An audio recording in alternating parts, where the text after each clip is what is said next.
دوستو اور بھائیو، اسراء و معراج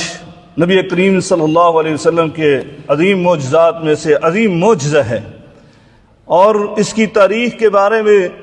علماء کے اندر بہت زیادہ اختلاف پایا جاتا ہے۔ اگرچہ جمہور علماء کا موقف یہی ہے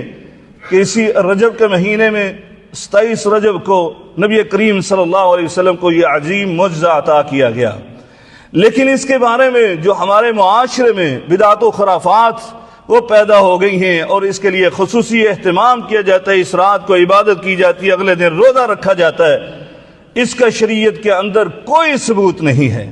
نبی کریم صلی اللہ علیہ وسلم نے نہ کوئی جشن منایا، اور نہ ہی اس کے لیے اہتمام کے ساتھ کوئی عبادت کی، اور نہ ہی صحابہ کرام نے کی ہے۔ لہذا مسلمانوں کے لیے وہی بات کافی ہے جو صحابہ کرام کے لیے کافی تھی، اور وہ ہے سنت کی اتباع،